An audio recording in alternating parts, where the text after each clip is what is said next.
The staccato rhythm of my heels against the marble floor echoed through the cavernous foyer, each step a tiny rebellion against the silence that ruled Vittorio Ricci's mansion. I kept my eyes down, counting the veins in the polished stone beneath me, anything to avoid meeting the gazes of the security personnel stationed at every corner. They never looked directly at me anyway.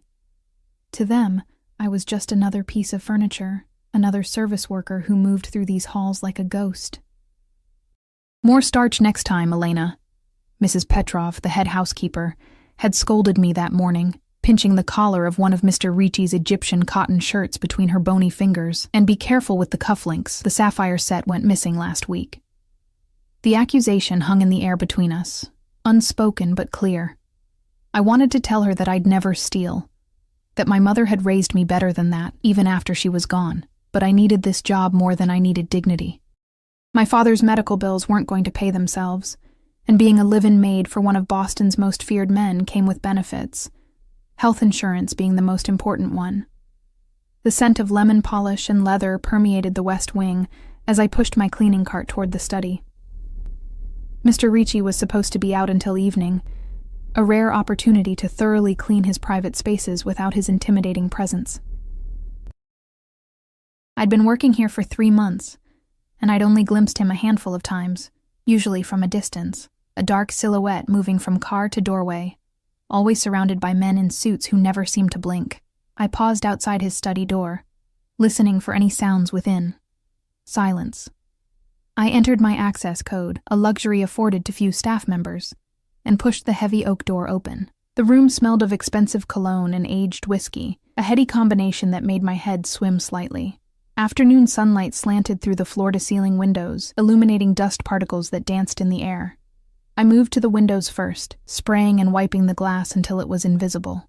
My reflection stared back at me, dark circles under eyes the color of honey, brown hair pulled back in a severe bun, the plain black uniform that made me fade into the background. 25 years old and already disappearing. I worked methodically around the room, dusting leather-bound books, polishing the mahogany desk, and vacuuming the Persian rug. The minutes ticked by on the antique grandfather clock in the corner, each swing of the pendulum reminding me that my time alone in this sanctuary of power was limited. When I reached his desk, I hesitated. We were strictly forbidden from touching Mr. Ricci's papers, even to straighten them, Mrs. Petrov had warned. But several documents had fallen to the floor, and a glass with amber liquid residue sat dangerously close to what looked like important contracts. I carefully moved the glass, wiping the ring of moisture it had left behind. As I bent to collect the papers, a name caught my eye. Cardelli, my father's cardiologist. I froze, my heart suddenly hammering in my chest. I shouldn't read this. I knew I shouldn't, but my eyes were already scanning the document, a list of names with numbers beside them. Enormous numbers. My father's name was there too, with a figure that made my stomach drop. The sudden sound of voices in the hallway sent a jolt of panic through me. I quickly gathered the papers, trying to arrange them exactly as they had been. But in my haste, I knocked over the glass, sending whiskey splashing across the desk and onto the front of my uniform. "Shit!" I hissed, frantically dabbing at the liquid with my cleaning cloth. The voices grew louder, and I recognized one of them, the low, resonant tone that could only belong to Vittorio Ricci himself. My hands shook as I tried to clean up the mess, but it was too late. The study door swung open, time seemed to slow as he entered. In person, he was even more imposing than the glimpses I'd caught. Tall and broad-shouldered, he filled the doorway with his presence. Black hair, slightly graying at the temples, was swept back from a face that could have been carved from stone, all sharp angles and cold symmetry. But it was his eyes that held me frozen in place, dark as midnight and just as fathomless. Behind him stood 2 of his ever-present guards, and a man I'd never seen before, thin and nervous-looking, clutching a briefcase to his chest like a shield. Mr. Ricci's gaze moved from my face to the wet documents on his desk, then to the empty glass in my hand. His expression remained perfectly neutral, which somehow terrified me more than anger would have. "Sir, I'm so sorry," I stammered, my voice barely audible. "I was just cleaning and—" "Leave us," he said, not to me, but to his companions.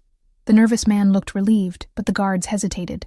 "Now," Mr. Ricci added, his voice soft but carrying an unmistakable edge. The men retreated, closing the door behind them. I was alone with him.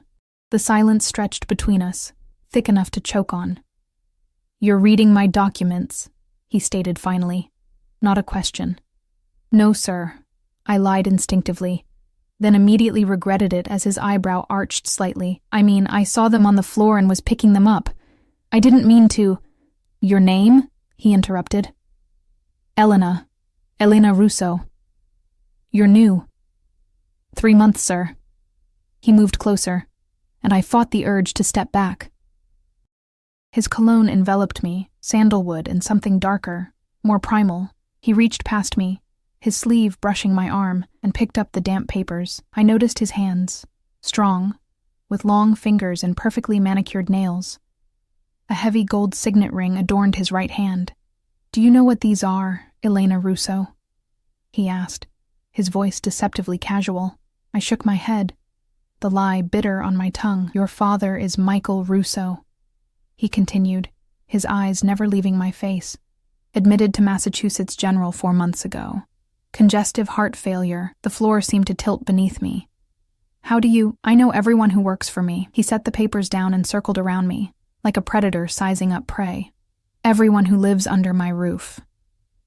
"I didn't steal anything," I blurted out. Mrs. Petrov mentioned missing cufflinks, but I would never— A flicker of something crossed his face. Amusement, perhaps. "I'm not concerned about cufflinks, Elena." He leaned against his desk, arms crossed over his chest. "The tailored suit he wore probably cost more than I made in a year. Your father's medical bills, they're substantial." It wasn't a question, so I didn't answer. I was struggling to breathe, my uniform suddenly too tight, too hot. "Do you know who I am?" he asked, his voice dropping lower. "What I do?" Of course I knew. Everyone in Boston knew the Ricci family name, whispered it with a mixture of fear and respect. But the official story was that he was a businessman, an investor, a philanthropist even, with donations to hospitals and schools across the city. "You're my employer," I said carefully. The corner of his mouth twitched. "I'm much more than that." He picked up a pen from his desk, turning it between his fingers. "Tell me, Elena, why did you take this job?" "I needed the money, for my father. There are easier ways to make money. Not legal ones. Not for someone like me."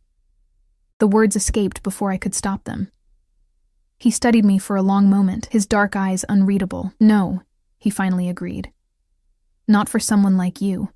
He reached out suddenly and I flinched. But he only tucked a loose strand of hair behind my ear, his touch feather light. "Your father's doctor, Cardelli. He works for me." My breath caught. "What?" "Many people in this city work for me, whether they know it or not." His hand lingered near my face, not quite touching. "Your father's treatment has been adjusted. Did you notice? The private room, the specialist consultations, the experimental treatment that had been suddenly available." My mouth went dry. "Why?" I whispered. "I was curious about you." He said it so simply, as if it were the most natural thing in the world to manipulate someone's medical care out of curiosity. "You're different from the others. You see things, notice things." The temperature in the room seemed to drop. "I don't understand." "No," he agreed, "not yet." He straightened and buttoned his suit jacket. "You'll be moving to the East Wing tomorrow. Pack your things." The East Wing? That was where the family quarters were located, where no staff except the most senior were allowed. "You'll be attending to me personally from now on," he said, already moving toward the door. "Mrs. Petrov will be informed." "But I'm not qualified. I've never been a personal attendant." He paused at the door, looking back at me over his shoulder. Those dark eyes seemed to see right through me, past the uniform, past the careful facade I'd constructed. "You're exactly what I need, Elena Russo. Don't be late."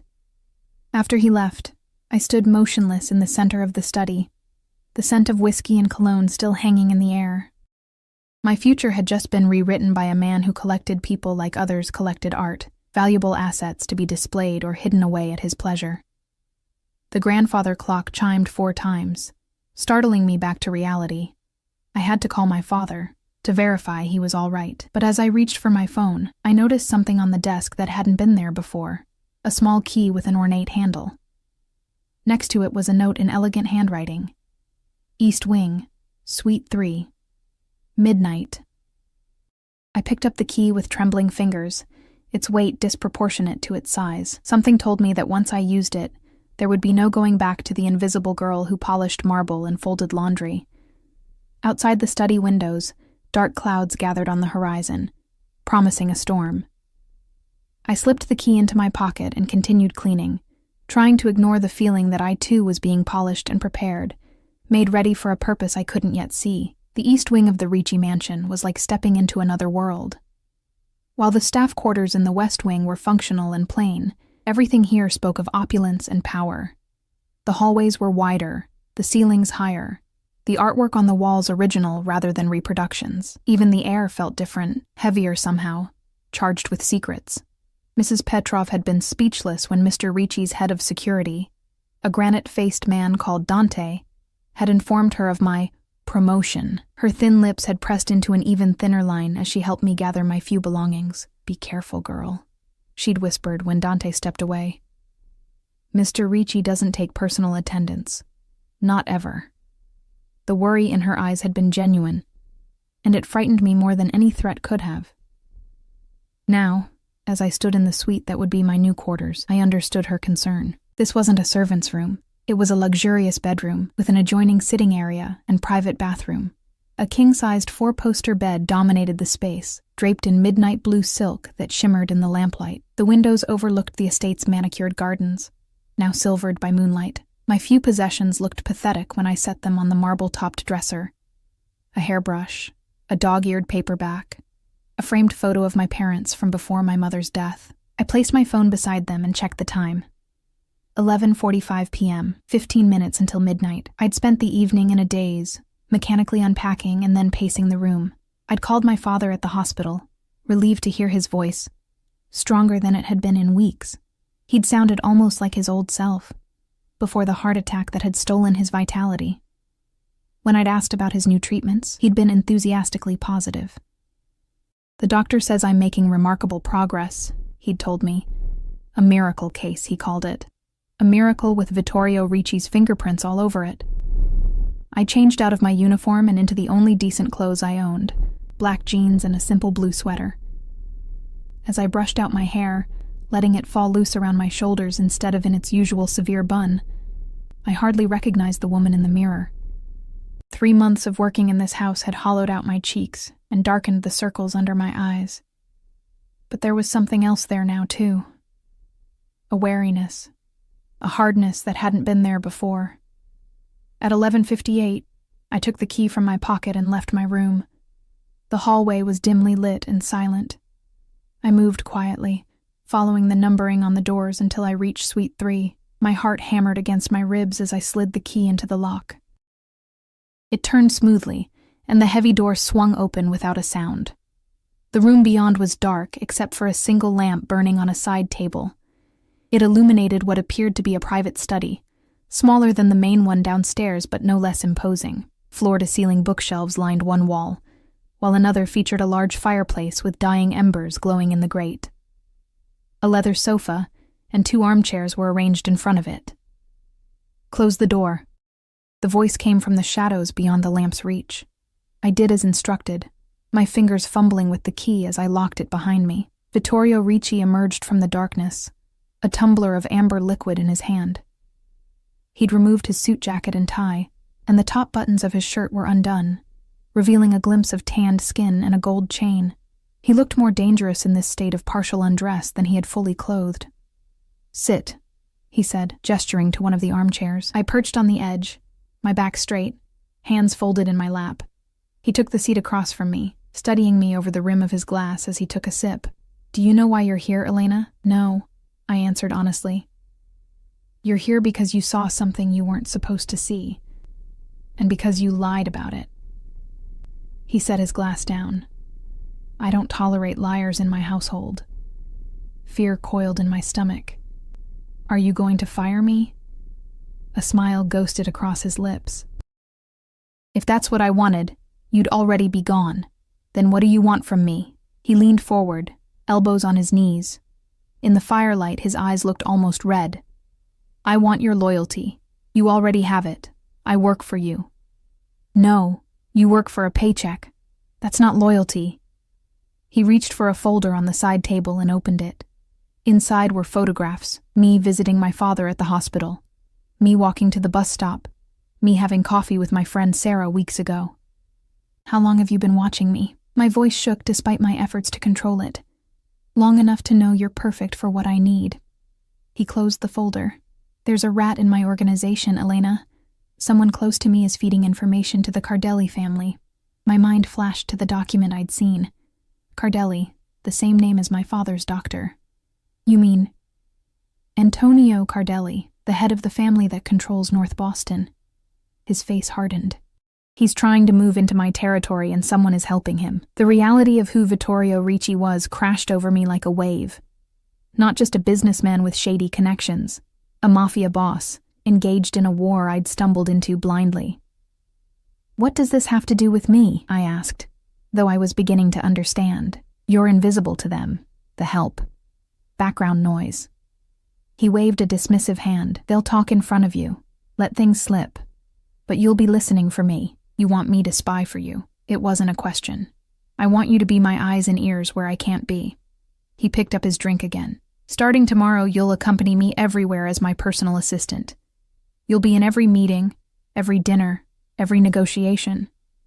And if I refuse? His expression didn't change, but the temperature in the room seemed to drop. Your father's treatment is quite expensive. Experimental procedures rarely covered by insurance. It would be a shame if something interrupted it. The threat hung in the air between us, all the more terrifying for how calmly it was delivered. Why me? I asked, trying to keep my voice steady. You must have dozens of people you trust more. That's precisely the problem. Everyone expects me to use people I trust. He stood and moved to a cabinet, refilling his glass. No one will suspect the maid. And what happens when you find your rat? He turned to face me, leaning against the cabinet. That's not your concern, but it was. Whatever Vittorio Ricci did with the information I provided would be partly my responsibility. Blood would be on my hands too. I need to think about it, I said. He laughed then, a sound so unexpected it made me jump. No, Elena, you don't. He crossed the room and stood directly in front of me, forcing me to tilt my head back to meet his gaze. You made your decision the moment you took that key. He reached down and took my hand, pulling me to my feet. We stood so close I could feel the heat radiating from his body, smell the whiskey on his breath. Your father will receive the best care money can buy. Your outstanding student loans will disappear. And when this is over, if you've served me well, you'll never have to worry about money again.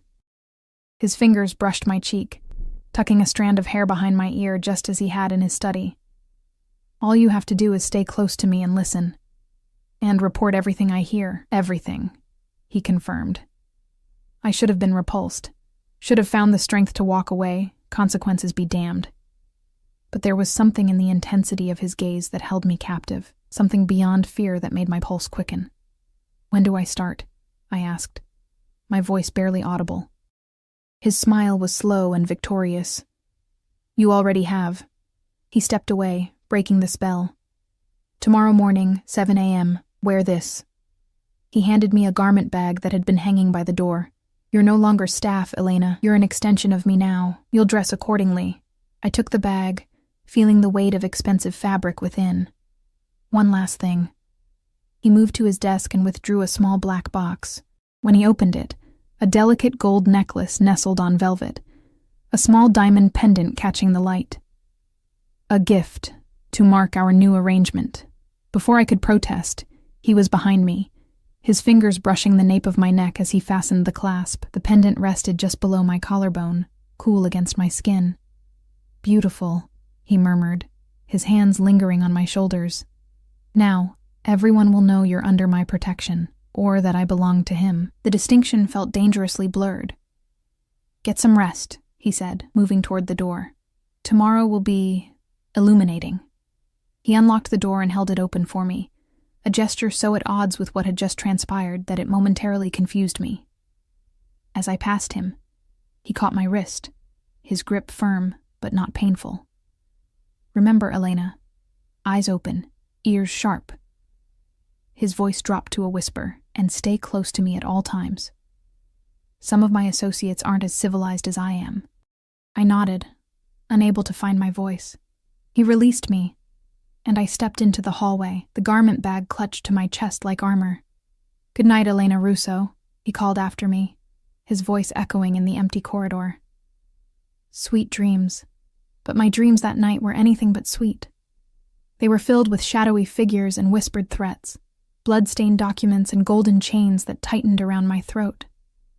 And through it all, a pair of dark eyes watched, patient and hungry. Morning arrived too quickly. I woke disoriented, momentarily forgetting where I was until the silk sheets reminded me. The events of the previous day crashed back, and I sat up, my hand automatically reaching for the diamond pendant still around my neck. Not a dream, then. I showered and opened the garment bag Vittorio had given me. Inside was a tailored black dress, simple but clearly expensive, with a matching blazer. Classic Louboutin heels and a small leather purse completed the ensemble. Everything fit perfectly, which meant he'd known my measurements before I'd ever set foot in his private study. The thought sent a chill down my spine. At precisely 6:55 a.m., I left my room and made my way downstairs. The main foyer was already bustling with activity, security personnel checking communications devices, staff preparing for the day. Several glanced my way, their expressions ranging from surprise to suspicion. I was no longer one of them. "Ms. Russo." Dante, the head of security, approached me. His face betrayed no emotion, but I sensed his assessment in the way his eyes scanned me from head to toe. "Mr. Ricci is waiting in the car." He escorted me outside, where a sleek black Bentley idled in the circular driveway. A driver stood beside it, opening the rear door as we approached. Inside, Vittorio Ricci sat reviewing documents on a tablet. He looked up as I slid in beside him, his eyes flickering over my transformation with approval. "You clean up well," he remarked, returning to his tablet. "Thank you," I replied, uncertain how to navigate this new dynamic. "Today we have meetings with 3 of my captains, followed by lunch with Commissioner Hayes." He spoke without looking up. "I've had your background adjusted. As far as anyone is concerned, you've been my executive assistant for the past year, recently relocated from my Miami office." Miami? I've never even been to Florida. Now he did look at me, amusement dancing in his eyes. "Then we should work on your tan." He returned to his tablet. "There's a dossier in the compartment beside you. Memorize it before we reach downtown." The dossier contained profiles of everyone we would meet that day. Names, relationships, business interests, personal weaknesses. It read like something from a spy novel, not the life I had stumbled into. By the time the Bentley glided to a stop outside a nondescript building in the financial district, I had committed most of it to memory. "Ready?" Vittorio asked, watching me tuck the dossier away. I nodded, though I felt anything but ready. He must have sensed my nervousness because he leaned closer, his voice dropping to a murmur. "Remember, you belong at my side now. Act like it." The confidence in his voice steadied me. I straightened my shoulders and followed him out of the car, conscious of the way the security detail immediately formed a protective circle around us. Dante walked ahead, another guard behind, while 2 more flanked us. Their vigilance made me realize just how dangerous Vittorio's world truly was. Inside, the building's plain exterior gave way to an opulent private club. Dark wood paneling and leather furniture created an atmosphere of old-world luxury. A host greeted Vittorio with a deferential bow. "Mr. Ricci, your usual room is prepared." As we moved through the club, conversations hushed and heads turned. I felt eyes tracking our movement, curious, assessing, some openly hostile. I kept my gaze forward, my expression neutral, even as my heart hammered against my ribs. The private room was at the back, a spacious area with a large table and views of the harbor. 3 men rose as we entered. The first, a silver-haired gentleman with a meticulously trimmed beard, I recognized from the dossier as Marco Vannucci, Vittorio's consigliere and oldest ally. The second was younger, maybe in his 30s, with sharp features and calculating eyes. Luca Salvatore, who handled the family's legitimate businesses. The third was built like a boxer, his expensive suit straining across broad shoulders. Dominic Russo, no relation to me, responsible for security operations, a euphemism I didn't want to explore further. "Gentlemen," Vittorio greeted them, gesturing for everyone to sit. "I believe you haven't met my assistant, Elena." Their eyes turned to me, assessing in different ways. Marco's gaze was thoughtful, Luca's dismissive, but it was Dominic's openly appreciative look that made me uncomfortable. "A new face," Marco commented. "From Miami, yes? Elena has been invaluable there," Vittorio replied smoothly. "I decided it was time to bring her into our Boston operations. Pretty upgrade from the last one," Dominic remarked with a smirk. Vittorio's expression didn't change, but something in the air shifted. "Elena will be taking notes today," he said, his tone making it clear the subject of my appearance was closed. I opened the leather portfolio I'd been provided and prepared to write, though I knew the real purpose was to listen for inconsistencies, for hints of betrayal. The meeting proceeded, a discussion of territory disputes, profit margins, and distribution channels thinly veiled as legitimate business concerns. I wrote diligently, noting who spoke, what they said, and, more importantly, what they didn't say. Luca seemed particularly evasive about a warehouse operation in South Boston, while Dominic was unusually interested in the schedule for a shipment coming in next week. When the conversation turned to the Cardelli family, I felt Vittorio's attention sharpen beside me. "They're getting bolder," Dominic reported. "Two of our collection guys were approached last week, offered double their salary to switch sides." "Did they accept?" Vittorio asked, his voice dangerously soft. "No," Dominic assured him quickly. "They reported it immediately." "And what message did you send in return?" "A clear one." Dominic's smile didn't reach his eyes. "They won't be recruiting from our ranks again anytime soon." Marco cleared his throat. "There's another matter. The Cardelli boy, Michael. He's been seen at Veludo's." Vittorio's eyebrow rose slightly. Veludo's was his favorite restaurant, a fact noted in the dossier. "Coincidence?" he asked. Marco shook his head. "3 times in the past 2 weeks. Always when you have a reservation, though you've canceled the last 2. "So they're watching me?" Vittorio mused, seemingly unconcerned. "Or someone is telling them my schedule." The temperature in the room dropped several degrees. No one spoke for a moment, each man suddenly very interested in their drinks. "Increase security," Vittorio finally said. "Change my reservations last minute. And find out who's talking." The meeting continued, but the easy camaraderie was gone, replaced by a tension that lingered until Vittorio finally stood, signaling the end of the discussion. As the men filed out, he placed his hand at the small of my back, a gesture that might have appeared casual, but effectively kept me from leaving with them. When the door closed, he turned to me. "Observations?" I hesitated, organizing my thoughts. Luca seemed nervous about the South Boston warehouse, and Dominic was too interested in next week's shipment. A smile touched his lips. "Good. What else?" "Marco is worried about you. Not just professionally." "Marco has been with my family since before I was born," Vittorio confirmed. "He was my father's right hand before he became mine. And Dominic doesn't like that I'm here. He was sending you a message with that comment about an upgrade." Vittorio's eyes darkened. "Dominic often forgets his place." He moved to a sideboard and poured 2 glasses of water, handing one to me. His fingers brushed mine deliberately, and I felt a jolt of something that wasn't entirely fear. "You did well," he said, his voice softer than I'd heard it before. "Natural. They have no idea what you're really doing." "What am I really doing, Vittorio?" The question slipped out before I could stop it, his first name falling from my lips without permission. He didn't seem to mind. In fact, something like pleasure flickered across his face. "You're helping me protect what's mine." He took my glass and set it aside with his own. "And soon, you'll help me expand it." Our next meeting was at a construction site, a luxury high-rise development that served as one of the Ricci family's legitimate investments. The foreman practically tripped over himself to greet Vittorio, leading us through the half-finished building with nervous energy. "We're on schedule, Mr. Ricci." The foundation issues on the east side have been resolved, and the structural work is ahead of schedule. Vittorio nodded, asking occasional questions that demonstrated a surprising knowledge of construction. I stayed close behind him, noting how workers straightened as we passed, how conversations halted mid-sentence. As we toured the upper floors, still open to the elements with breathtaking views of the city, Vittorio pulled me aside while the foreman conferred with an engineer. "What do you see?" he asked quietly. I scanned the site.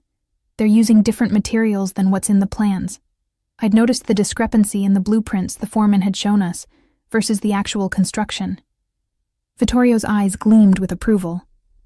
"Very good, Elena." He turned to the foreman, his voice hardening. "Mr. Foster, a word." What followed was a masterclass in controlled intimidation. Without raising his voice or making a single explicit threat, Vittorio reduced the foreman to a stammering, sweating mess, extracting a confession about kickbacks from subcontractors for using cheaper materials. "You have until tomorrow to fix this," Vittorio concluded, his tone conversational, but his eyes cold. "Or I'll fix you." In the elevator down, I stood closer to Vittorio than necessary, unnerved by what I'd witnessed. "You're afraid of me now," he observed, not looking at me. "Should I be?" His eyes met mine in the mirrored walls of the elevator. "That depends on whether you're loyal." "I don't have a choice, do I? We all have choices, Elena." The elevator reached the ground floor, and he placed his hand at the small of my back again as the doors opened. "It's the consequences we can't escape." Lunch with Commissioner Hayes was at an exclusive club overlooking the harbor. The police commissioner was a florid-faced man with the forced joviality of someone who had compromised his principles so long ago, he barely remembered having them. He greeted Vittorio like an old friend, his eyes lingering on me with undisguised interest. "And who is this lovely addition to your staff, Vittorio?" "Elena Russo, my executive assistant," Vittorio replied, his hand once again finding the small of my back. There was something possessive in the gesture that hadn't been there before. "Elena, Commissioner Hayes oversees Boston's finest." "A pleasure, Ms. Russo," Hayes said, taking my hand and holding it a moment too long. "Likewise, Commissioner," I replied, keeping my expression professional despite my discomfort. Throughout lunch, I observed the carefully choreographed dance between the two men, Hayes accepting what was clearly an envelope of cash disguised as a campaign contribution, Vittorio inquiring about specific investigations as if he were merely a concerned citizen. The corruption was so blatant it was almost disappointing. "One more thing," Vittorio said as dessert was served. "There's been some troubling activity in the North End. The Cardelli organization." Hayes's expression flickered. "I haven't heard anything." "No?" Vittorio sipped his espresso. "That's curious. My sources tell me they're expanding aggressively, moving product through the docks your officers patrol." The commissioner shifted in his seat. "I'll look into it personally." "Please do." Vittorio's tone was pleasant, but his eyes were arctic. I'd hate to think my contributions were being divided among competing interests. After Hayes left, visibly rattled, Vittorio turned to me. "What did you notice?" "He knew about the Cardellis," I said immediately. "He was lying." Vittorio nodded, looking pleased. "The commissioner has been on my payroll for 8 years, but lately his loyalty has become flexible." "You think he's the one feeding information to the Cardellis?" "Perhaps, or he knows who is." He checked his watch. "One more stop before we return home." The final meeting of the day was at a small Italian restaurant in the North End, the very territory controlled by the Cardelli family. I tensed as we entered, noting how Dante and the security team seemed on high alert. "Is this safe?" I whispered to Vittorio. His hand squeezed my waist lightly. No one would dare touch me in broad daylight. A dangerous smile played at his lips. "Besides, sometimes it's good to remind your enemies you're not afraid to walk in their backyard." The restaurant owner greeted Vittorio effusively, kissing both his cheeks and leading us to a private room in the back. There, a middle-aged woman waited, elegant in a simple black dress, her dark hair streaked with silver. "Vittorio," she said, rising to embrace him. "It's been too long." "Isabella." He returned her embrace warmly. "You look well." She turned to me, curiosity in her sharp eyes. "And who is this?"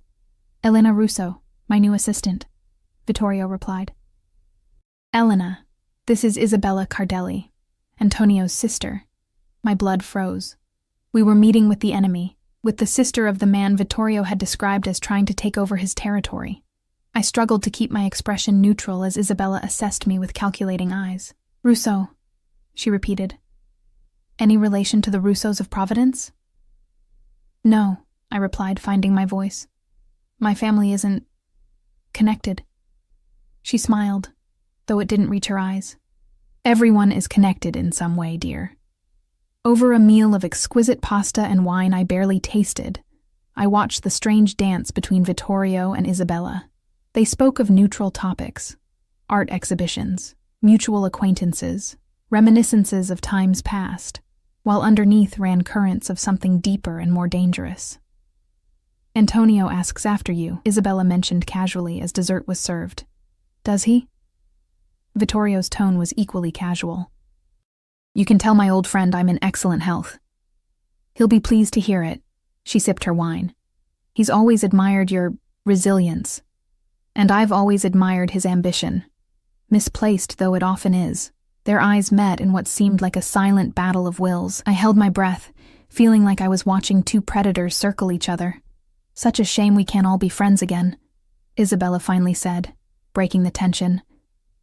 "Like in the old days." The old days are gone, Isabella." Vittorio's voice was soft but firm. "Some bridges can't be rebuilt once they're burned." As we prepared to leave, Isabella took my hand in both of hers. "Take care, Elena Russo," she said, her grip surprisingly strong. "Working so closely with Vittorio can be hazardous to one's health." "I'll keep that in mind," I replied, meeting her gaze steadily. Outside, twilight was falling over the city, casting long shadows between buildings. As we walked to the car, I felt Vittorio's hand at my back again, more protective than possessive now. "Why did we meet her?" I asked once we were safely inside the Bentley. "She's the enemy's sister. Keep your friends close, Elena," he replied, looking out at the darkening streets. "And your enemy's close enough to kiss." The car pulled away from the curb, carrying us back toward the mansion that had become both my prison and my protection. In less than 24 hours, my world had transformed completely.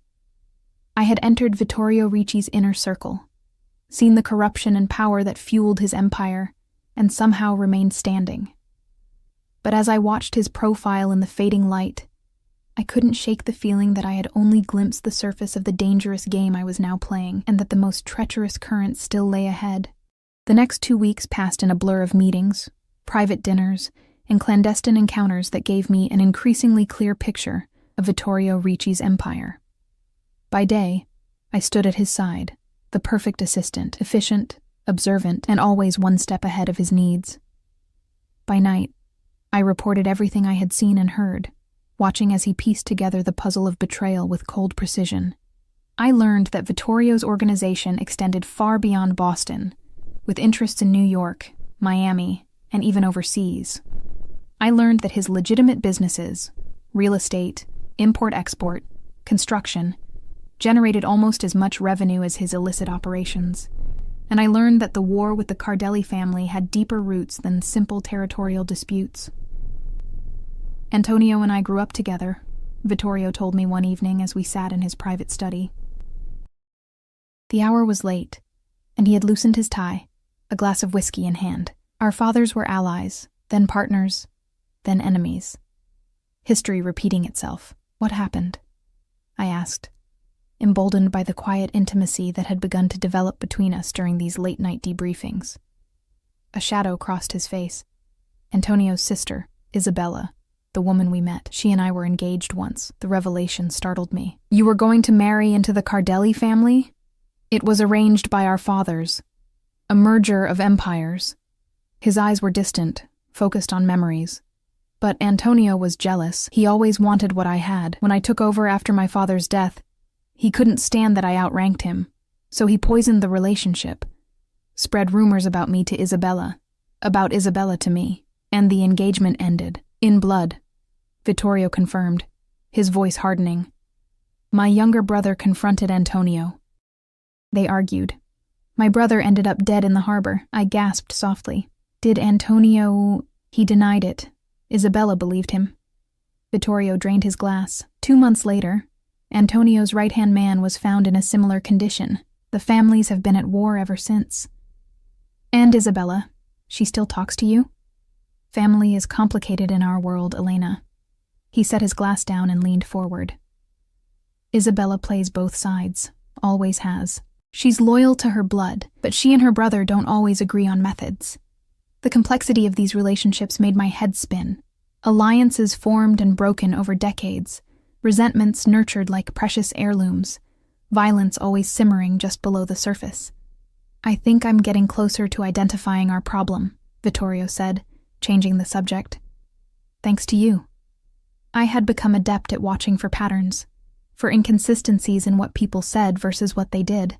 Dominic's over-enthusiastic reports of dealing with the Cardelli encroachment, Commissioner Hayes's nervous evasions, Luca's unexplained disappearances during critical meetings. You think it's one of your captains? I stated, rather than asked. I know it is. He rose and moved to stand by the window, looking out at the moonlit grounds. The question is which one, and how to draw them out. He turned to face me, his expression calculating. I've been thinking about that. We need to set a trap. What kind of trap? We'll feed different information to different people. See which version reaches the Cardellis. He moved closer, his eyes never leaving mine. But for this to work, we need to give them something significant, something they can't ignore. Like what? Like me. His voice dropped lower, or more specifically, like you. A chill ran through me. I don't understand. He sat on the edge of his desk, directly in front of my chair. From now on, Elena, you and I will be more than employer and assistant in the eyes of my organization. Much more. Understanding dawned. You want people to think we're involved, intimately. He reached out and traced a finger along the diamond pendant I still wore. It's already being whispered. Your sudden appearance, your closeness to me. This necklace. My pulse quickened at his touch. And how does this help catch the traitor? Antonio Cardelli has one significant weakness. He's obsessed with taking what belongs to me. A dangerous smile played at Vittorio's lips. If he believes you're important to me, truly important, he'll want you for himself. And our rat will tell him everything about you, trying to give him an advantage. You're using me as bait, I said. A statement rather than a question. I'm elevating your position. His hand moved from the pendant to cup my cheek. You'll be safer this way. No one will dare touch what belongs to Vittorio Ricci. There it was again. That sense of ownership, of possession. I should have been repulsed, should have pulled away. Instead, I found myself leaning into his touch, craving it in a way that terrified me. Do I have a choice? I whispered. His thumb brushed across my lower lip. You always have a choice, Elena. But I think you've already made it. The next day marked the beginning of my new role. Vittorio's hand remained at the small of my back wherever we went, but now his touch was more obvious, more proprietary. He pulled out my chair at meetings, let his fingers linger on mine when passing documents, spoke to me in low, intimate tones that others couldn't hear but could certainly observe. The reactions were immediate and varied.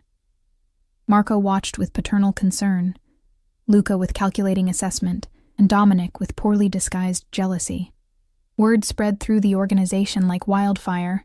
The boss had taken a lover, and not just any lover, but his mysterious new assistant with no connections to the family business. They're talking, Dante informed Vittorio as we returned to the mansion after a particularly public display at one of Vittorio's clubs. Every captain, every soldier, every associate. Good, Vittorio replied. Let them talk. In private, our relationship remained professional, though the line was blurring with each passing day. Our late-night strategy sessions grew longer, more personal. I found myself sharing stories about my childhood, about my mother's death from cancer when I was 15, about my father's struggle to raise me alone while working 2 jobs. And Vittorio, to my surprise, shared in return tales of a strict father who demanded perfection, of learning the family business from the ground up, of the brother he had lost and still mourned. "You're not what I expected," I admitted one night. "What did you expect?" he asked, genuinely curious. "Someone colder, less human." He laughed, the sound warming the space between us. "Monsters are still men, Elena. We bleed, we hunger, we desire." His eyes held mine. "We're just more honest about it." A week into our charade, the trap was baited further when Vittorio announced a gathering at the mansion, a celebration of a successful real estate acquisition that had expanded the family's legitimate holdings. Everyone would be there. Captains, associates, politicians, even friendly competitors. "This will be our best opportunity," he told me as his personal tailor fitted me for a gown for the occasion. "Whoever is feeding information to the Cardellis will be watching us closely, looking for any detail that might be valuable." The night of the party arrived, and I barely recognized myself in the mirror. The gown Vittorio had chosen was a deep burgundy, form-fitting and elegant, with a daring back that left most of my skin exposed. The diamond pendant he'd given me was joined by matching earrings, another gift to solidify the illusion of our relationship. When I descended the grand staircase to the foyer where Vittorio waited, the look in his eyes made me wonder how much of this was still an act. "Magnificent," he murmured, taking my hand and bringing it to his lips. The mansion's ballroom had been transformed for the occasion, crystal chandeliers casting golden light over the assembled guests. I recognized many faces from our meetings and encounters over the past weeks, along with politicians, judges, and business leaders whose support Vittorio had purchased one way or another. As we circulated through the crowd, Vittorio kept me close, his hand a constant presence at my waist. He introduced me not as his assistant, but simply as Elena, his tone making it clear that no further explanation was needed. I felt the weight of stares following us, some curious, some envious, some openly hostile. Dominic, in particular, watched from across the room, his expression darkening each time Vittorio's hand slipped lower on my back, or his lips brushed my ear. "He's seething," I whispered to Vittorio during a momentary reprieve. "Dominic has always wanted what he can't have," Vittorio replied, his breath warm against my skin. "It makes him predictable." As the evening progressed, the charade became increasingly difficult to maintain, not because I couldn't play my part, but because I was no longer certain how much of it was an act. The way Vittorio looked at me, touched me, spoke to me seemed to transcend our arrangement, awakening feelings I had fought to suppress since that first day in his study. We were dancing, his hand splayed possessively across my bare back, when he suddenly stiffened. Following his gaze, I saw Isabella Cardelli entering the ballroom, resplendent in silver, her arm linked with Commissioner Hayes's. "I didn't invite her," Vittorio murmured, his grip on me tightening. "She came with Hayes," I observed. "That seems significant." His eyes narrowed. "Very." We continued dancing, but Vittorio's attention was now divided, tracking Isabella as she moved through the crowd. When the music ended, he guided me toward a less crowded area of the ballroom. "Stay here," he instructed. "I need to have a word with our unexpected guest." "Is that wise?" His smile was predatory. "Wisdom has little to do with it." I watched as he approached Isabella, noting how conversations hushed as he passed. They exchanged what appeared to be pleasantries, though the tension in Vittorio's shoulders told a different story. So focused was I on their interaction that I didn't notice Dominic approaching until he was beside me, a champagne flute extended in offering. "You look thirsty," he said, his smile not reaching his eyes. I accepted the glass but didn't drink. "Thank you." "Quite the rapid promotion," he remarked, his gaze traveling over me in a way that made my skin crawl, from folding the boss's shirts to warming his bed. "You must have special talents." I met his gaze coolly. Mr. Ricci values loyalty above all, something not everyone understands. His expression hardened. "I've been loyal to this family for 15 years. Where were you before 3 months ago?" "Nobody, nothing." "And yet here I am," I replied, the diamond at my throat catching the light as I tilted my chin up. By his side, Dominic stepped closer, invading my space. For now. But Vittorio tires of his toys eventually. And when he does, his finger traced the line of my necklace, a grotesque mimicry of Vittorio's touch. Perhaps you'll find new employment. I took a deliberate step back from Dominic's touch, my heart hammering. I should return to Vittorio. His hand shot out, gripping my wrist with bruising force. He's busy catching up with an old flame. Why not get to know the family a little better? Before I could respond, a shadow fell over us. Remove your hand from what belongs to me, Dominic. Vittorio's voice was soft, almost conversational, but the threat within it was unmistakable. Dominic released me immediately, a forced smile replacing his predatory expression. Just keeping Ms. Russo company while you were occupied, boss. Your attention is neither required nor welcome. Vittorio's arm slid around my waist, pulling me against his side. In fact, I believe you have duties elsewhere tonight. The shipment at the North Docks needs supervision. Confusion flickered across Dominic's face. The North Docks? But I thought, plans change, Vittorio interrupted. I've decided to move the schedule forward, tonight. You should leave now if you want to oversee it properly. I felt the significance of the moment, understanding what Vittorio was doing. False information, delivered directly. If Dominic was the traitor, the Cardellis would be waiting at the North Docks for a shipment that didn't exist. Of course, Dominic said after a moment's hesitation. I'll handle it personally. As he walked away, I released a breath I hadn't realized I was holding. Vittorio's arm remained around me, his body radiating tension. Are you all right? He asked, his voice low. I nodded. Just surprised. He was forward. He won't touch you again. The certainty in Vittorio's voice sent a shiver through me. Ever. For the remainder of the evening, Vittorio kept me within arm's reach, his attentiveness no longer feeling like part of our charade. When we finally retired to the privacy of the East Wing, the stress of the evening caught up with me. My hands trembled as I removed the diamond earrings. You handled Dominic well, Vittorio said, pouring us each a glass of brandy. Your instincts are good. Do you think he's the one? I asked, accepting the drink. We'll know soon enough. He loosened his tie, studying me over the rim of his glass. Dante has men watching the North Docks. If the Cardellis show up, we'll have our answer. I sipped my brandy, feeling its warmth spread through my chest. And if they don't? Then we try again. Luca received different information earlier today. And Marco, a third version. He moved closer, reaching out to tuck a strand of hair behind my ear, a gesture that had become familiar, almost intimate. One of them will betray their hand. The proximity, the touch, the intensity of his gaze. It all became too much. I should go, I said, setting down my glass.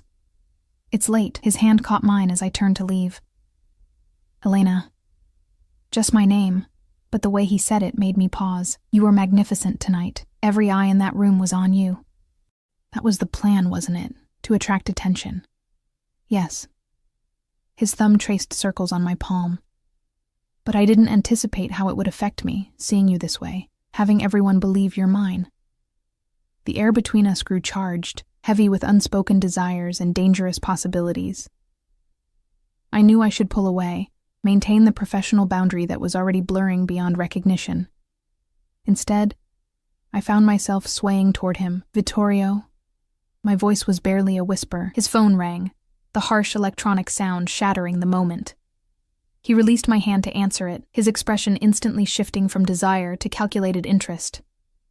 Speak, he commanded. As he listened, his eyes found mine again, a cold smile spreading across his face. Interesting. Keep watching. Report any changes. He ended the call and set the phone aside. The Cardellis just arrived at the North Docks with a full crew. Seems Dominic passed along our little fiction. Relief and vindication washed through me. So he's the traitor. It appears so. Vittorio's expression was predatory now. Satisfaction mingled with anticipation. But let's be certain. We need to catch him in the act. Undeniable proof. How? We'll feed him one final piece of information. Something so valuable the Cardellis won't be able to resist. He moved to his desk and withdrew a leather portfolio. The complete list of our distribution network, transport routes, and security protocols. The crown jewels of our operation. My eyes widened. You'd risk that?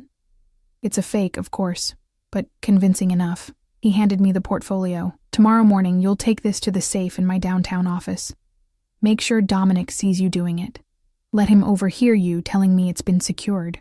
What if he tries to take it himself? Vittorio's smile was cold. That's exactly what we want him to do. The next day, I followed Vittorio's plan precisely. Dressed in another impeccable outfit, I carried the portfolio conspicuously through the downtown office where Dominic was meeting with security personnel. I made a point of entering the code to Vittorio's private safe, placing the portfolio inside with deliberate care. When Dominic approached me afterward, his manner was overly casual. Important documents? I gave him a cool smile. Mr. Ricci values my discretion regarding his business affairs. Of course. His eyes flickered to the safe and back. Just making conversation. That evening, I reported the exchange to Vittorio. He was definitely interested. Good. Vittorio checked his watch. The office will be mostly empty by now. Let's see if our fish takes the bait. In Vittorio's private security room, we watched live camera feeds from the downtown office. 2 hours passed with nothing of note. I was beginning to think we had misjudged when a figure appeared on the screen, moving furtively through the darkened hallways. Dominic? Vittorio confirmed, leaning forward. We watched as he entered Vittorio's office, went directly to the safe, and entered the code. The same code I had deliberately used in his presence. The safe swung open, and Dominic quickly located the portfolio, flipping through its contents with evident satisfaction before tucking it into his jacket. We have him, Vittorio said, his voice deadly soft. What happens now? I asked, though I feared I already knew the answer. Now? He turned to me, his eyes dark with promised violence. Now we close the trap. What followed was a blur of activity. Security teams were mobilized, orders given in terse, efficient commands. I remained by Vittorio's side, watching as he orchestrated Dominic's downfall with the precision of a conductor leading an orchestra. He's heading east on the turnpike, reported one of the security team, tracking Dominic's car. Looks like he's heading for the Cardelli territory. Let him deliver the package, Vittorio instructed. I want Antonio to receive it personally, then bring them both to the warehouse. I felt sick with the knowledge of what was coming, yet I couldn't bring myself to object. This was the world I had entered, the price of my father's health and my own safety. Clean hands were a luxury I could no longer afford. Hours later, Vittorio's phone rang. He answered, listened briefly, then simply said, "Good. Prepare them for my arrival." He turned to me. "It's done. Dominic was caught meeting with Antonio Cardelli himself. They're both secured. What will you do to them?" I finally asked. "What must be done?" He studied my face. "This troubles you." It wasn't a question, but I answered anyway. "Yes." "Because you think I'm going to kill them." I remained silent, which was answer enough. Death is sometimes necessary in our world, Elena, but it's rarely the most effective punishment. He reached for his suit jacket. "Come with me. See for yourself." I should have refused, should have drawn a line between witnessing corruption and witnessing whatever was about to happen. Instead, I found myself in the Bentley beside him, driving to an industrial area near the harbor. The warehouse was nondescript, the kind of building no one would look at twice. Inside, it was cavernous and dimly lit. In the center of the concrete floor, 2 men knelt with their hands bound behind them, Dominic, and a man I recognized from photographs as Antonio Cardelli. Dominic's face was already bloody, one eye swollen shut. Antonio appeared untouched, but pale with fear. When they saw Vittorio approaching, Dominic's remaining eye widened in terror, while Antonio maintained a defiant glare. "Vittorio," Antonio greeted, his voice surprisingly steady. "This is beneath even you. Betrayal is beneath me," Vittorio replied calmly. "Yet here we are." He circled the kneeling men slowly, like a predator toying with cornered prey. 15 years, Dominic. 15 years of trust, of prosperity, of protection. And you sell me out for what? Money? Power? He stopped in front of his former captain. Or was it just jealousy? Dominic's gaze flickered to me, standing just behind Vittorio. She's not worth it, he spat. Whatever you think she is, she's just a maid. Trash you lifted from nothing. Vittorio's hand shot out, gripping Dominic's jaw with bruising force. She is worth 100 of you. Loyal, intelligent, and mine. He released him with a shove that sent Dominic sprawling. You never understood what makes a person valuable. He turned to Antonio. And you. Did you really think I wouldn't notice your pathetic attempts to infiltrate my organization? Did Isabella know what you were planning? Antonio's expression faltered at the mention of his sister. Leave her out of this. I intend to, Vittorio replied. In fact, by tomorrow, she'll be the head of what remains of the Cardelli family, a position you're about to vacate. I expected gunshots, knives, the violence I'd been dreading. Instead, Vittorio simply nodded to Dante, who approached with a laptop and a stack of documents. Sign, Vittorio ordered Antonio. Every page. What is this?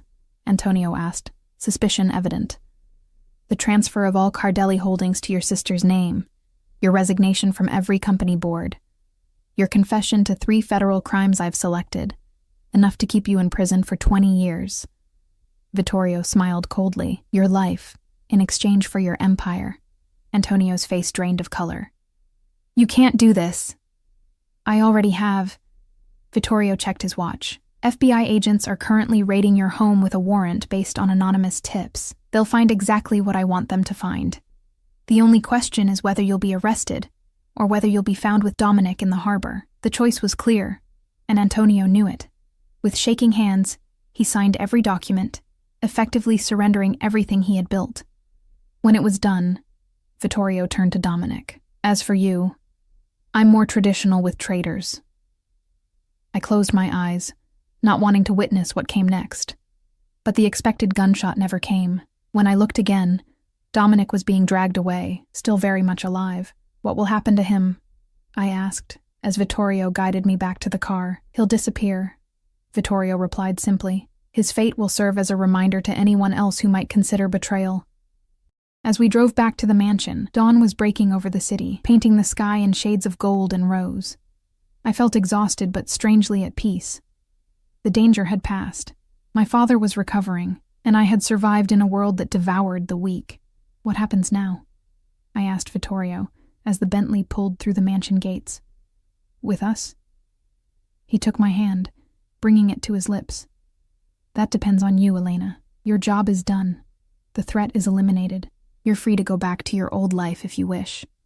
The thought of returning to anonymity, to struggling with bills and uncertainty, felt hollow after what I'd experienced.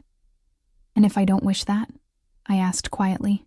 His eyes met mine, dark and intent. Then you stay. Not as my maid, not even as my assistant, his fingers intertwined with mine. But as the woman who stood beside me when I needed her most, the woman who proved her loyalty beyond any doubt. In that moment, I made my choice, not out of fear or necessity, but out of the undeniable truth that had been growing between us. I had glimpsed the darkness in Vittorio Ricci's world and found that I could walk through it without losing myself. I'll stay, I said, sealing my fate with 2 simple words. His smile was slow and victorious, like that first night in his study. But there was something else there now, too. Something that looked dangerously like love. Good, he murmured, drawing me closer, because I'm not ready to let you go. As his lips found mine, I understood what it truly meant to belong to someone like Vittorio Ricci, not as possession, but as partner. Equal in a world where power was the only currency that mattered, and for the first time since stepping into his mansion, I didn't stand behind him. I stood beside him.